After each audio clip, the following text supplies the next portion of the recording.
paling tidak kan kita memohonkan kepada majelis untuk kembali menghadirkan anggota yang melakukan olah TKP.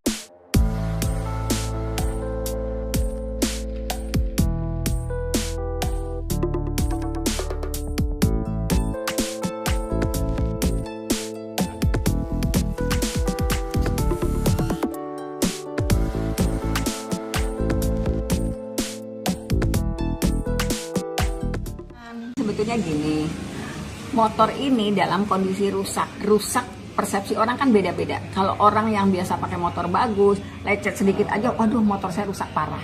Tapi kalau misalnya berkaitan dengan peristiwa ini, kenapa asumsi kita kecelakaan gitu? Karena kan bukan sekedar asumsi, berdasarkan bukti-bukti dulu di persidangan.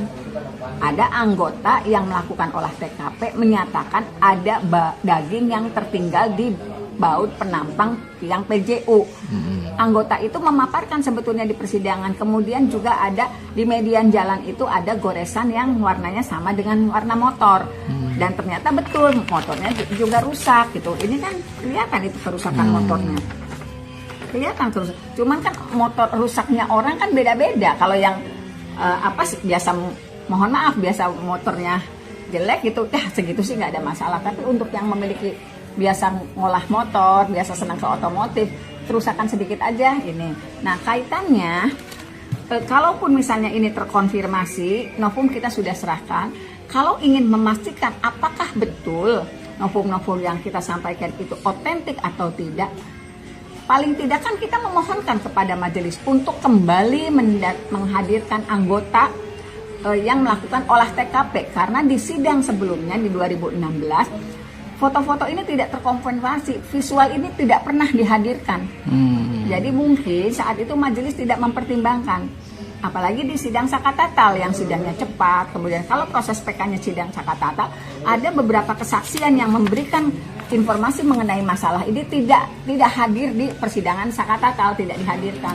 Jadi saya itu kenapa sih kami mendorong agar majelis, kita akan memohonkan ke majelis untuk menghadirkan saksi-saksi ini. Yang jadi persoalannya kan masih ada anggota aktif. Nah, institusi kepolisian mengizinkan tidak apabila kesaksiannya bisa dihadirkan yang bersangkutan bisa dihadirkan di persidangan. Karena kan beda perkaranya. Sekarang sih kan PK. Kalau dulu mereka hadir di persidangan dewasa untuk menjelaskan masalah ini, kemungkinan kecelakaan karena saat itu sifatnya dakwaan pada sidang pertama gitu. Tapi kan sekarang PK itu kan justru untuk mempertegas bahwa pelaku ini adalah bukan pelaku pada proses. Tapi seharusnya hadir nggak Bu ketika diminta oleh majelis hakim untuk memberikan yang sebenar-benarnya terjadi pada saat itu? Dikembalikan kepada institusi kepolisian karena tetap nanti mereka alasannya apakah saya tidak diizinkan oleh komandan. Tidak, garis besarnya kalau memang ini demi kebenaran harusnya dihadirkan atau tidak? Ya apabila memang Kapolri menginginkan ini dibuka setransparan-transparannya, saya sih memohonkan agar anggota yang melakukan olah TKP pada kejadian 27 Agustus 2016 untuk diizinkan hadir dalam persidangan karena kami akan memohonkan itu sekali tim kuasa memohonkan itu. Gitu. Dan harus dikonfrontasi nanti pas pada saat di sidang atau gimana? Bukan hanya sekedar dikontrisasi, kita justru akan tanyakan. Kita memiliki bukti ini, otentiknya saya meyakini itu. Tetapi apakah anggota Polsek atau anggota Polres yang melakukan olah TKP pada saat itu meyakini tidak? Karena kan sebenarnya sudah tertuang di dalam bukti persidangan. Gitu.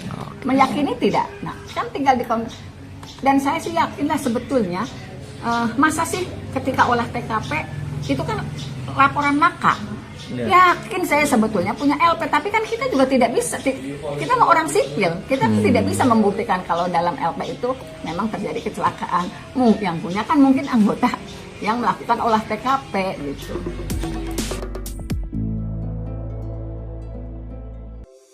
Di antara banyak sumber informasi, kami layak dipercaya. Karena kami menggali lebih dalam, berpihak pada kebenaran,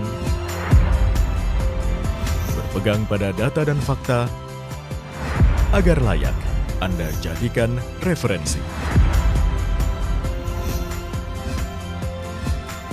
Kompas TV, independen, terpercaya.